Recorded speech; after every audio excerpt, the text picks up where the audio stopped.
Hello everyone, I'm Ash and I'm here to talk about my mental health now that we have entered the year 2026. So, yeah, on the one hand, I'm too mentally ill to be happy. On the other hand, I'm too mentally well to be happy.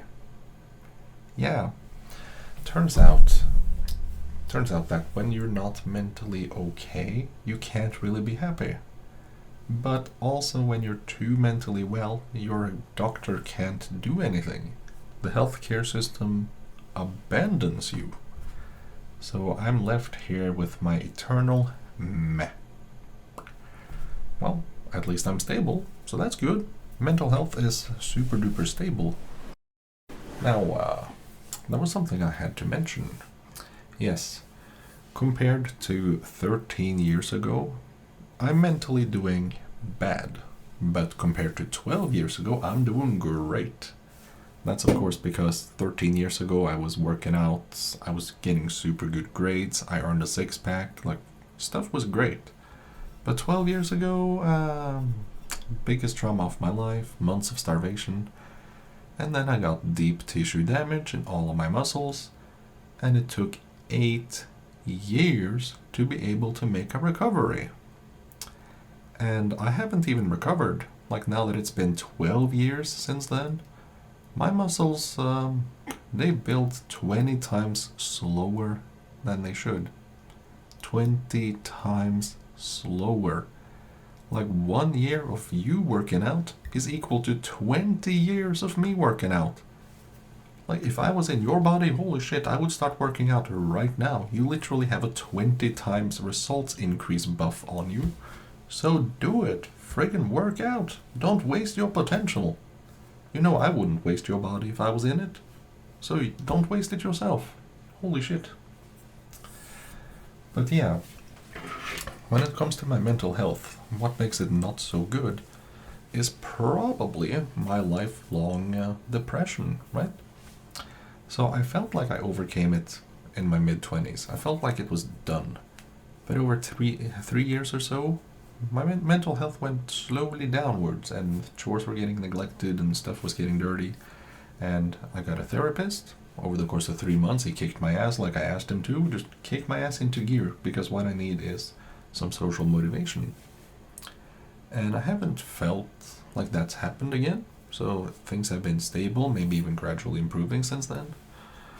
But it feels mostly like everything is just stagnant, like it stays still. So, my friend said at the time, depression you don't really beat.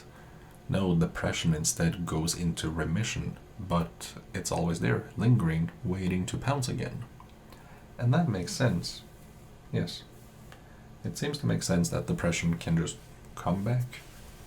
But what I struggle with instead of depression seems to be the after effects of having depression for so long. Because, well, what I have self-diagnosed myself with, because my doctor says it's too expensive to look into, is anhedonia. And essentially, it means that my emotions are kind of muted.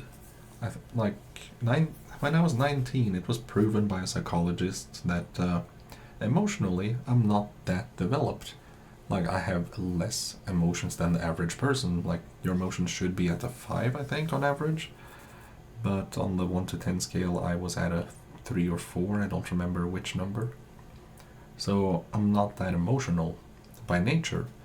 But ever since the trauma, 12 years ago, my emotions have been absolutely muted. I don't feel very much of anything anymore. So I grab my cat, for instance, I snuggle up in bed with her, and I feel nothing. And that's been going on for over 6 years. Like, I snuggle with my cat and feel nothing. Is this the way it's supposed to be? Are you supposed to feel nothing when you snuggle with a little cute fuzzball that purrs in your ear? That doesn't feel right. And I remember being a child, just walking down the street, seeing a dog, instantly 100% more happiness. I go and I pet the dog, 200% more happiness. Now I see a dog at the park and I'm like, that's nice. Like, 1 or 2% increase in happiness. Maybe it's one of those good boys, and he leans his head against me because he doesn't want to let me go. No. I'm just trying to walk past him, but he's such a untrained good boy. He just pushes his head against me and demands pets. Well, yeah, that makes me 5% more happy. Where's the 200% boost to happiness I used to get? It's like, oh yeah, you're a good boy, pet. Okay, I move on. Like, why? Why is my happiness only increasing by 5%? Like, where is that 200% jolt of happiness I used to have? So that's the biggest problem with my mental health currently. It's just that I don't feel, man. But at least when it comes to my weight, doing good. I mean, those are my rib bones. Holy shit. I'm very glad my weight has been stable actually for 10 months. 10 months, yeah. Not a single friggin' change. I thought I was losing weight, but apparently, no, it was just regular fluctuations. But yeah, man, I wish I could just feel again. I remember what it felt to have feelings. And now, because I'm socially motivated and I'm disabled and don't have any work opportunities, I'm kind of only happy when I interact with friends, really, or if I've somehow am really in the mood for whatever anime I'm watching, or I'm playing a game that has somehow managed to pull me in. And yeah, games don't really pull me in anymore.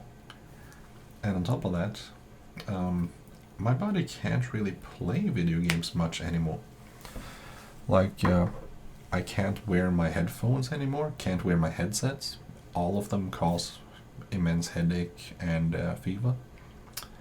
And then my earbuds, even the ones that are advertised as causing zero irritation, they do cause some irritation.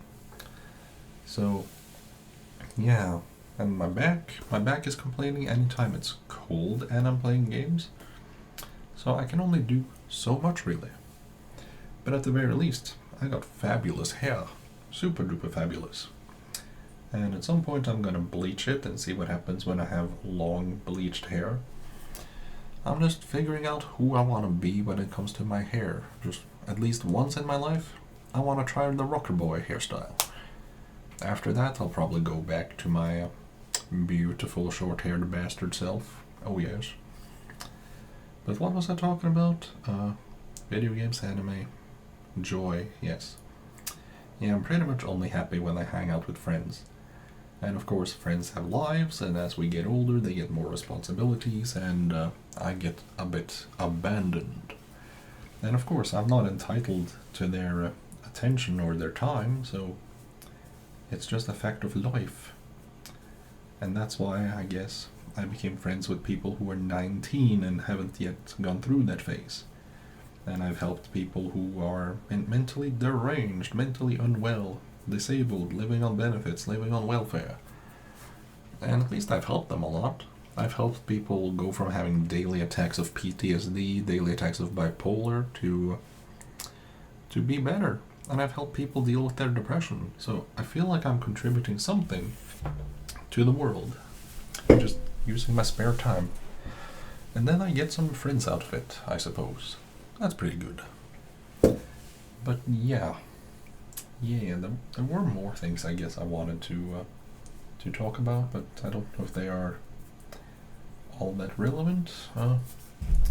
Well, I guess I have something related to the anhedonia, because you see, when I got my first cat, she cured my sleep phase disorder in 1 year. Like, that's pretty good, because I used to have 3 sleep disorders at the same time, 3 of them. And now I'm down to 2. Yippee! Down to insomnia and sleep apnea. And actually, my sleep apnea, it improved with dentures, and it improved further with weight loss. And I've stopped using my dentures. I didn't talk to my sleep doctor about that, but I stopped using them because every single time I didn't wear them, which was only like once every 2 months, I slept better. And so I quit using them, and I noticed I do in fact sleep better, and my mouth doesn't dry out so much. So yeah, I mean, I started treating it with the dentures, better sleep posture, and then the weight loss. And I feel like the dentures were the least effective of the three. And yeah, if I dream more and get better rest without the dentures, then the dentures have actually been harming me while I've been using them instead of helping.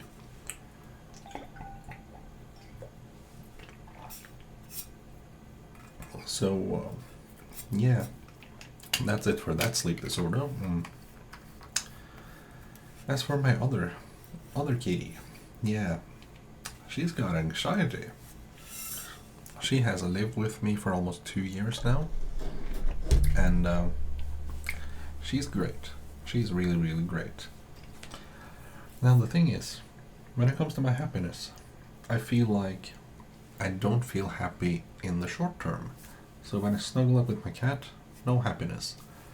But when I have my anxiety cat, and her anxiety goes down 90%, 95, 98, that makes me happy. So in the long run, I feel happiness. But in the short run, no. It has to be long-term stuff to make me happy. Like when I was going on walks every single day and losing 40 kilograms of weight in 1 year, like more than 40, then I was happy. Like that's a long-term goal, a long-term happiness, big scale, big fun. And I wish I could just feel that now. Like I've hit my ideal body weight, and yet I don't feel happy. Why? Why can't I feel happy about my current weight?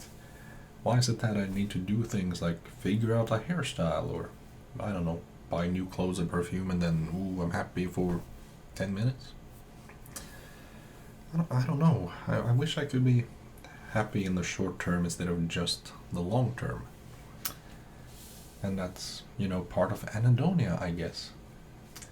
And another thing that makes me happy is, of course, helping my family. So when my sister needs me for anything, I'm there. Just ask for help and I show up, maybe. And she had some money troubles a few months back. So as her little brother taking care of her, I sent her $2,000. Just boom, there you go. You didn't ask, but I heard you had financial troubles. There you go. So that's the kind of brother I am. Just who gives a shit? My sister needs me, I'm there.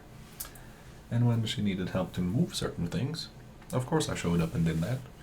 And she wants me to watch my back because, oh, you have inflammation. Oh, don't hurt your back, little bro. Don't hurt your back, little bro. I'm not gonna hurt my back for you, sister. Calm your titties down. But yeah, helping her makes me feel happy. So when family members need me, yeah, feels good. I mean, I got my drill there because I'm gonna help my mother because, one of her doors is scraping against the top of the...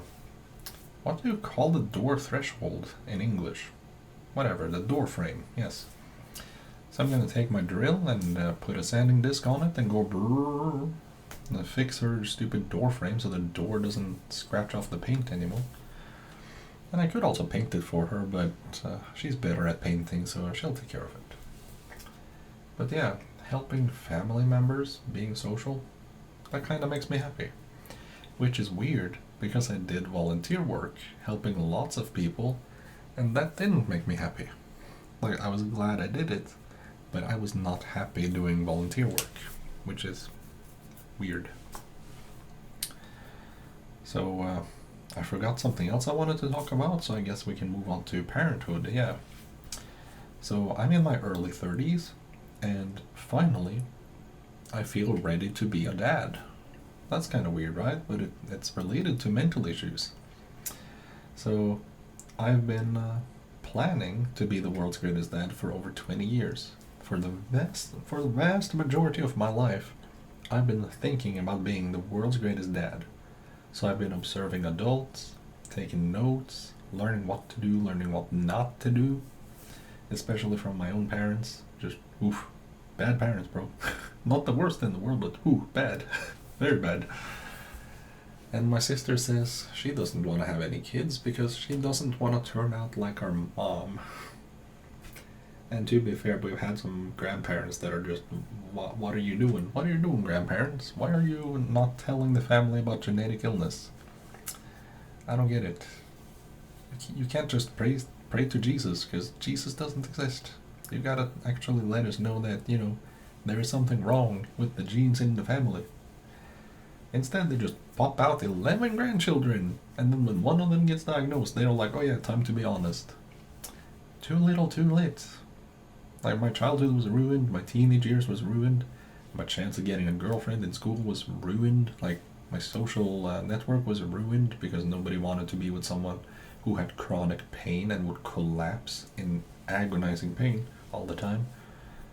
So, yeah, too little, too late.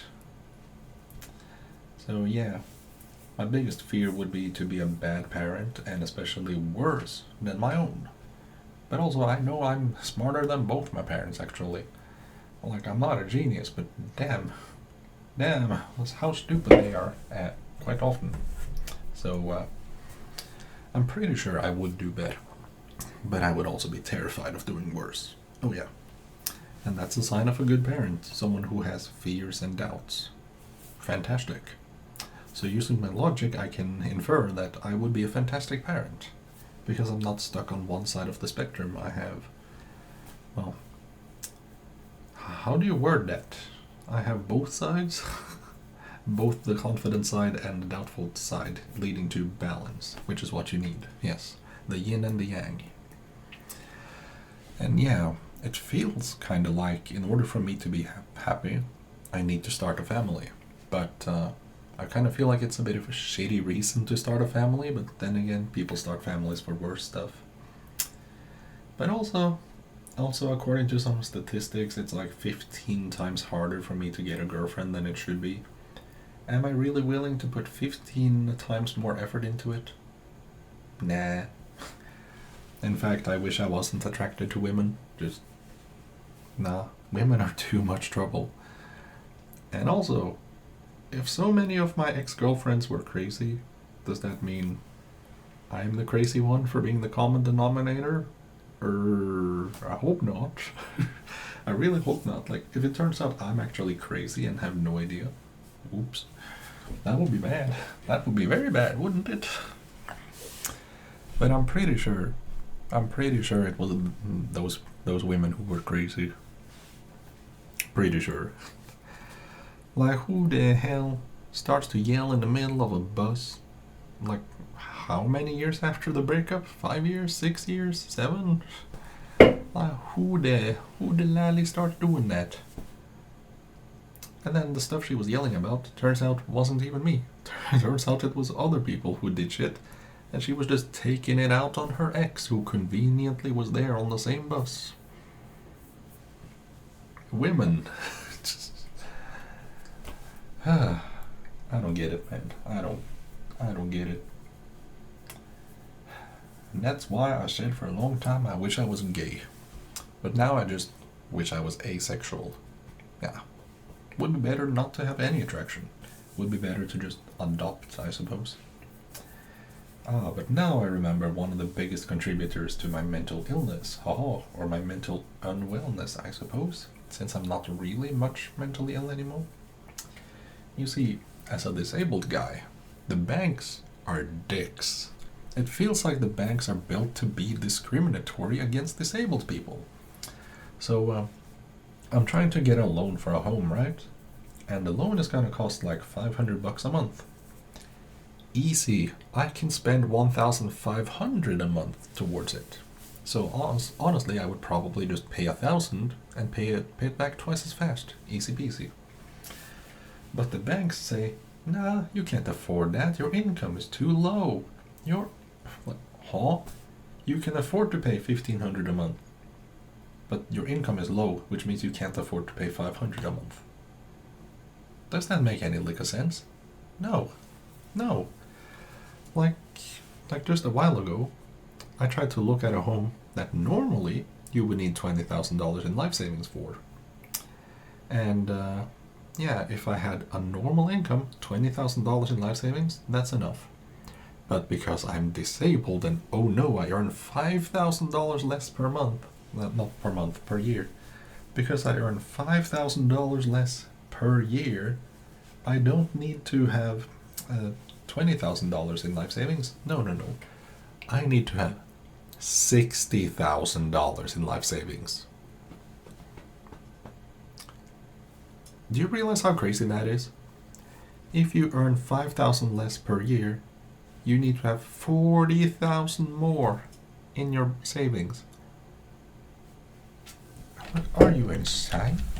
Like $5,000, right? $5,000. You need an extra 40,000 saved up. That's like 5 years, 5 extra years of, well, I don't really know if you should do the math that way, but yeah, $40,000. That's insane. Absolutely insane. Where did I even get the 8,000 number from? Yeah, divided by 5,000, you ding dong. That's an extra 8 years, more or less. Although, again, haven't used math in a long time, so yeah, it's a bit ridiculous. But here's the thing, right? Last year, I was actually able to save up $10,000 in 1 year. Woo, $10,000. That's amazing savings potential. But of course I realized 1,000 was from my own investments, and in some years I made 7,000 doing that. But yeah, investment money, 1,000, so we shouldn't really count that because I'm not investing anymore. I feel pretty done with it. Let's see. There was also 3,500 from tax returns because apparently I had forgotten to file some parts of my taxes 2 years prior. So I had to go back and change my taxes and make sure that my realized losses were actually registered properly. And I feel like that's what made me get $3,500 back on the tax this year. But I'm not 100% sure. But yeah, I actually haven't lost money in any year that I invested, but there was some situation where I had to register a loss to just make the books correct. And next time, when I cash out my investment, 100% of that is profit, and then the tax man gets his tax money, and all is good. But yeah, taxes were taxes were weird. I thought once I sell them, that's when I'll do the taxes, but no. Every time you buy and sell, that's a taxable event, and I didn't know that.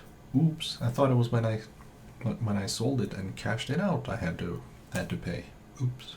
So yeah, I technically had to pay taxes off investments I haven't cashed out yet. Yeah, so I don't know if I explained it correctly, but you get what I mean.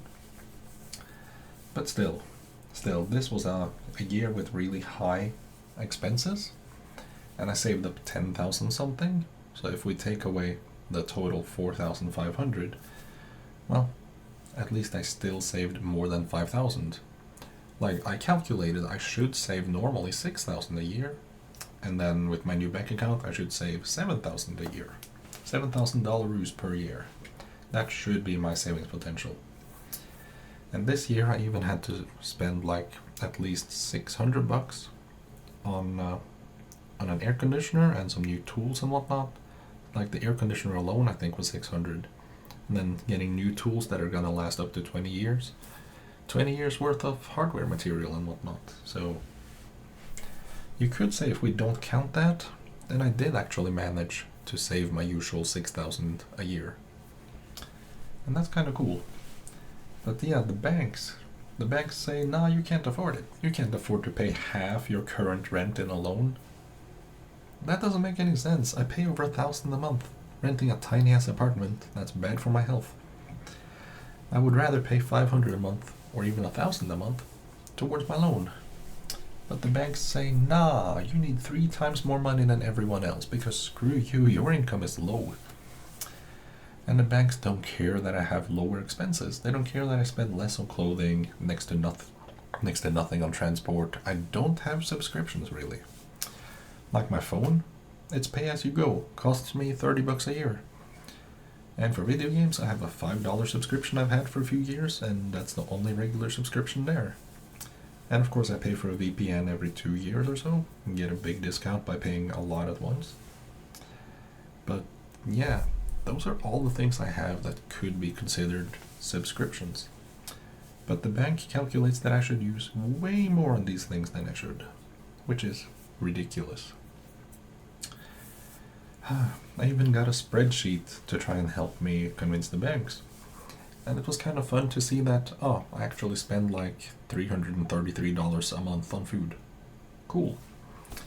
I mean, the average person in my country spends more than that. So that's not bad. That's really not bad. Like 10 years ago, I spent $210 a month on food. So a 50% increase after COVID ruining the economy. Yeah, it makes sense. Especially with those expensive vegetables I buy that cost $5 per meal, and the vegetables aren't even the meal. They are the side dish. So yeah, expensive. But hey, my restaurant spendings were quite low because I visited restaurants 10 times or less last year. Well, that's pretty good. But yeah, the thing bringing down my mental health a bit would be the banks being dicks, and how I need to apply to so many loans in so many different banks. And so far, 1 in 6 banks decided not to be a dick. But then they demanded I move my money over to them, and I got cold feet. Don't really know why. I guess I just wasn't ready for that process. Guess I wasn't mentally ready. But yeah, I gotta move my money to a different bank that's kinder on loans, and just have the money sit there, and then I need to friggin' file that in my tax report too, that I have another account, and file the money that's there, make it accurate, otherwise the tax man gets pissed. I hate it. I just hate all that work. But yeah, if I can just get a financial paper, then I can go and look for homes and I can buy one. And it feels so bad when I see a dream home every now and again in a town I actually want to live in, and it just slips between my fingers because the banks are dicks, dicking me around. But yeah, at least I have heard of 2 other banks that are kind, so next time I'll send in my application to the 3 banks I know should be kinder, because one of them told me yes once, the other 2 people say often tell you yes because they are aware disabled people have lower expenses, especially if they don't have cars. So yeah, I hope I'll be able to buy my dream home soon, and I think that would decrease my mental illness a lot. I mean, again, I said I struggle with like the small happiness, the small joys of life, the short-term happiness, but buying a big-ass home, that's an enormous project, and that's gonna be awesome.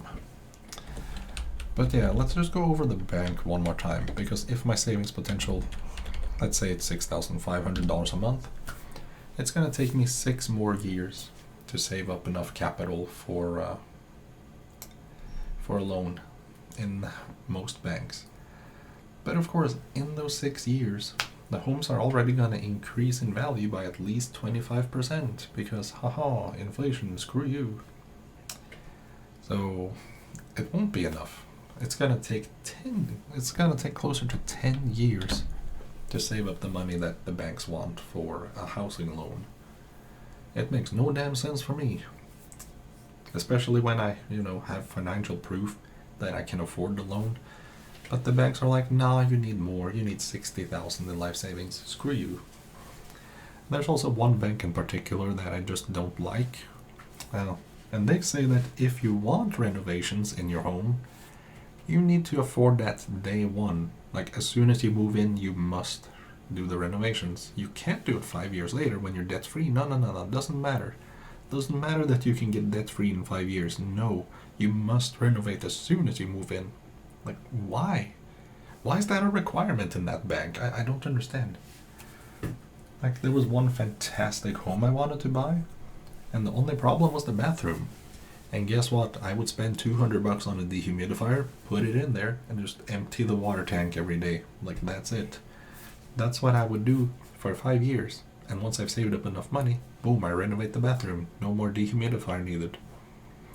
I don't understand why the bank is like, no, bathroom must renovate now. Like, why? Why do I have to do that instantly? I don't get it. I don't get it. It's more important to pay the loan back, then renovate. And like 3 years later, renovate the kitchen. 3 years after that, maybe do the living room. Like, it doesn't take that long to save stuff up. I mean, if nowadays I can save $7,000 a year, right? Not a month. But if I can save $7,000 a year now, imagine what I could do without paying $1,000 a month in debt. Not debt, but rent. So yeah, imagine when the debt is actually paid. Holy shit, like that's $1,000 a month freed up. That's $10,000 extra dollars a year at least, you know? So that would mean I could potentially save $20,000 a year, which is more than enough to, you know, renovate a room here and a room there. But I guess mental illness, or I guess mental health and well-being, it's locked behind money. I guess you need money to be happy in modern society. So yes, I feel like I have gone over my mental health and where it's at. And I hope that things turn out better next year. Because yeah, not only in 2026, but like the year 2027 is my last opportunity to buy a home actually. It's my last opportunity in 2027. So I have slightly less than 2 years to find my dream home because you see there are financial benefits to buying a home before 2027 ends. So I'm a little bit on the clock. And I just wish I could get a loan from somewhere else or something. Oh yeah, there was that thing. There was something I learned somewhat recently in the last few years, yeah. So I learned something, and it's that when I became disabled, I was entitled to insurance money for the rest of my life. But nobody told me about that. Like, when I talked to my principal about being made disabled because of injuries at his school, he didn't tell me he had student insurance on me. And all those years after becoming disabled that my mother spoke of insurance, she never thought about the fact that I had child insurance. Now, I didn't know she had taken out child insurance on me. And that lasted until I turned 18, which means the injuries that happened before the age of 18 still counted there. So, yeah, by the time I learned of these insurances existing, it was too late. More than 10 years had passed. So I was already past the age of 28, which means no chance.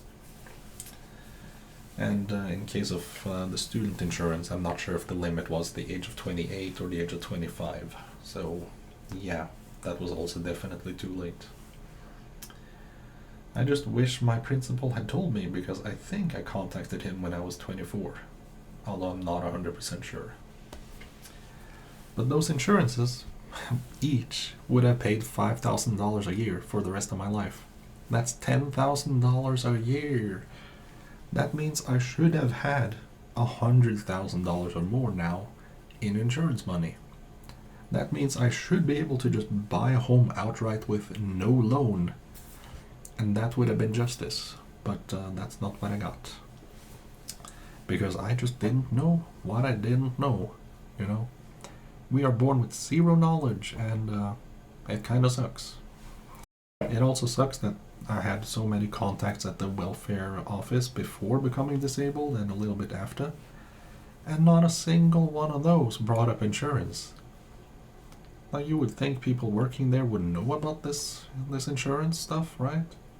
So you would think they would care about you enough to say, hey, you should look into student insurance or child insurance or something like that. But they just didn't tell me. So it feels a bit bad. It feels a bit bad to lose out on so much money. Like, I would have been paid over $600,000 in insurance money before I die. That's a huge amount of money that can help me, my family, and the charities I donate to. So it sucks. It sucks to know that I lost out on finances again and again and again. So yeah. And also, I've been to court like twice in my life and lost twice because of evidence not being good enough. Well, last time, evidence was just not good enough, and they took my doctor's lack of documentation over my documentation because her opinions matter more, and that meant, nah, she didn't do malpractice, so you get nothing. And the first time I went to court, my lawyer screwed me, like gave me 2 weeks to prepare for my case. Like, the power of attorney didn't work at all, even though it should work, so I had to do everything. He didn't respond to emails. I wasn't invited to my own court hearing, so I couldn't answer questions, couldn't represent myself at all, and yeah, it sucks to know that my lawyer screwed me, and I don't know if he did that on purpose or if he was just inept. Like, he was in his 40s, he had a career, he should have had the experience not to screw me over, but I don't know. And now I'm going to court for a third time, which is of course also draining my mental health a little bit, but it's on a completely different issue. And I don't know if it's small claims in English, but potentially I could get $25,000 there. And if I do, then getting a home within the next 2 years is a lot more likely. But if I lose, well, then I lose a few bucks. Oh well. Like previously going to court, it only cost me like mailing documents to the lawyer 3 times. And turns out he gave me a fake address, so, you know, the documents never arrived. And that's why I say my lawyer screwed me. Not only all the other stuff, but the fact that he kept giving me a fake address to mail stuff to. So, yeah, it sucks. I had a court case worth potentially millions, and then it was lost because my lawyer was a dick. Yeah, a dick. And he ruined my one and only appeal because he immediately filed for an appeal, so let's have a second day in court, again without me, and then he automatically lost because the evidence was the same. Man, if he just gave me time to prepare, we could have had witness testimony and we could have had more documentation. We could have proven that that I had the injuries that I had, but no, he didn't give me enough time.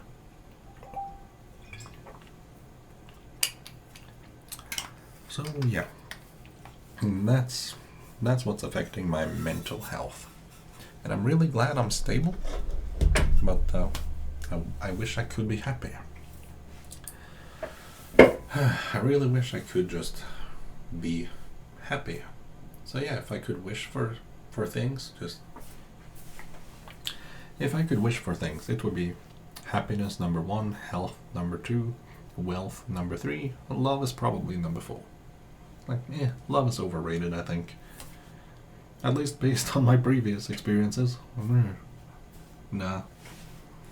All I need are my kitty cats.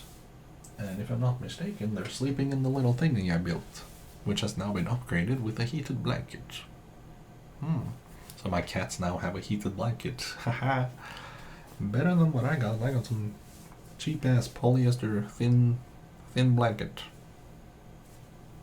Well, at least it's cozy. But yeah, that's it for this mental health video. So I guess we can end on a tip. Take care of yourself. Prioritize your own mental and physical health. And again, if you don't have deep tissue damage like me, work out. Don't waste your potential. Work out. Like, holy shit, I can't even. Like, that's not a huge muscle. At least it's bigger than it used to be, but yeah, it takes me 20 times longer to build this than it should. 20 times longer. So make sure you work out if you have the potential. Don't squander your muscles. Don't squander them. And I'm really glad I got a friggin' punching bag right there. Right there. And I use it every day. It's actually muscle memory now that when I need to pee, I go straight to that thing. You know why? because I made it a habit to punch it 100 times before I pee every single time. So now that's just automatic. I just go punch that, then piss. And that's fantastic. That's exercise that I can just manage little by little. Like, I can punch as hard or soft as I want. And my knuckles are getting better as the veins move gradually over time as you injure your knuckles. And that's cool. So now I hardly ever get a bruise anymore. I love it. So, punching bag, fun, very fun. Make sure you keep exercising, because not only is it good for your physical health, but it's great for your mental health. So anyway, let's noodle it up and say bye, have a good time.